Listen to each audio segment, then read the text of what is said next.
It soon became obvious that our first responders and essential parish personnel who had never left, and our returning oil and sugar refinery workers who were living on river barges and travel trailers wanted to bring their families home.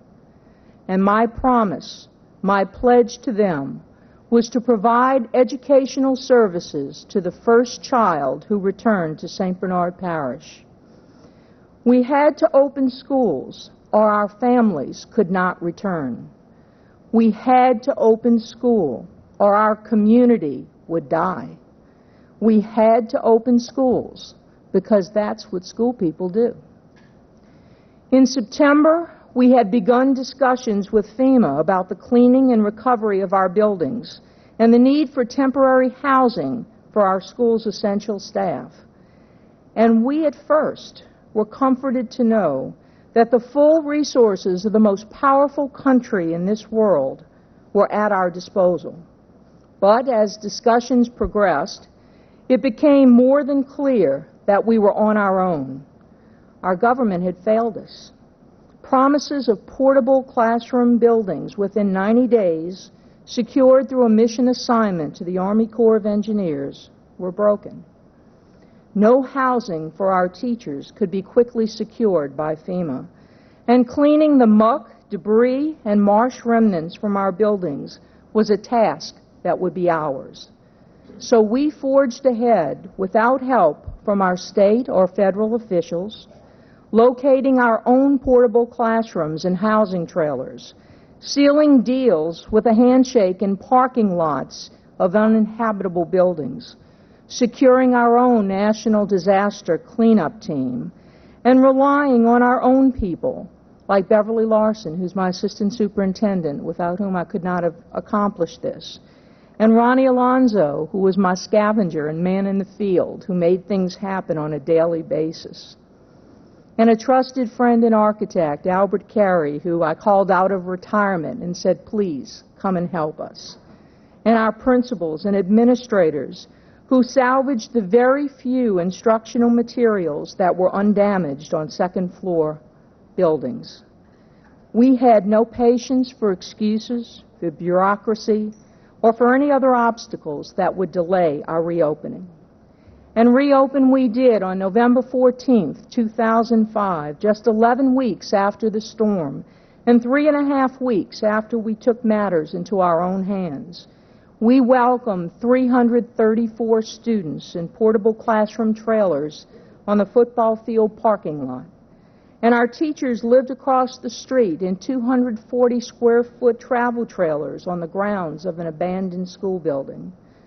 By December, we had doubled enrollment, and by January, we were the only normalcy for 1,500 returning students, and we ended our school year with 2,340. We cooked hot food with makeshift equipment. We fed our children in tents.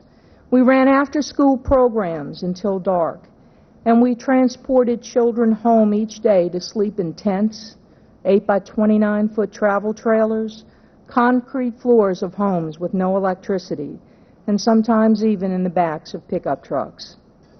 This past August, we opened 2 sites to 3,400 children, and next school year, we will open 5 schools to a projected enrollment in excess of 4,000. We have worked very hard and very long to honor our community to rebuilding with pride. Ladies and gentlemen, I alone stand before you to accept this award, but the educators of the St. Bernard Parish public school system merit the significance of this moment. In August, we will open the new school year with the theme, The Courage to Lead. As we rebuild our homes in St. Bernard, as we put our hard-earned dollars back into our community's struggling businesses, as we rebuild state-of-the-art true community learning centers with not only education, but daycare, after-school programs, meeting rooms for community groups, a school-based health care center for our children, a library that is accessible to our whole community, and a commitment from ExxonMobil to help us in this endeavor. We are determined to take the lead in rebuilding our community because we are determined that our community will not die, because we are determined that our community will again be the typical, vibrant, safe community in which to raise a family, and because St. Bernard is and will always be our home. Prior to Katrina, we lived on streets where we knew our neighbors. We didn't fear walking our community at night. We nurtured our flower gardens and worked at tree-lined boulevards. We made our houses home. And why? Because our intention was to live the good and decent lives known to small-town America, and the spirit of our community was united in that endeavor. Ms. Kennedy, Senator, your father and brother once pointed out to us that the Chinese use 2 brushstrokes to write the word crisis. One brushstroke stands for danger, the other for opportunity. John Kennedy encouraged us all that we should, in a crisis, be aware of the danger, but recognize the opportunity. Out of adversity rises strength and determination, and if we have learned nothing else these past 20 months, it is that the only guarantee in life is change, but that through change we can become, especially together, stronger and more determined. We were scattered to the corners of this nation through no fault of our own, but we made it back home together again. Before Katrina, home was, for many of us, a place where we parked our cars, a roof to keep out the rain, 4 walls to keep out the wind, and a floor to keep out the cold. But the people of St. Bernard Parish have redefined home for an entire nation because we now know that home is the warmth of loving hearts, light from happy eyes, loyalty, comradeship, and love. Where our children are, that is home. To that end, we call upon Congress and our national leadership to close the Mississippi River Gulf outlet, which is contributing to the destruction of our wetlands and jeopardizing the safety of our people. To rebuild our federal levees to withstand a Category 5 hurricane. To pass the recovery measures in the emergency spending bill to ensure adequate resources to reestablish our way of life.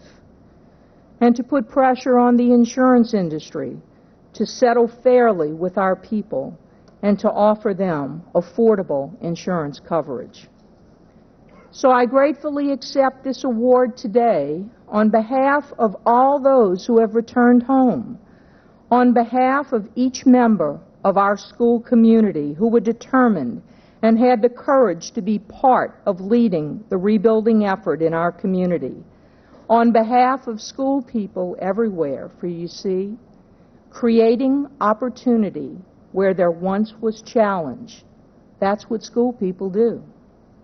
So those in the audience who are members of our staff, please stand. Members of our school system, please stand.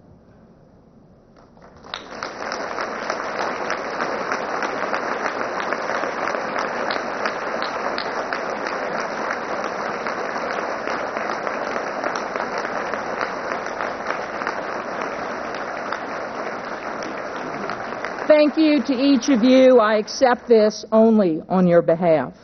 To my family members who continue to worry about me and each of us, thank you for your prayers, your commitment, your love, and your understanding. Thank you, Mayor White, for accepting our friends and our neighbors.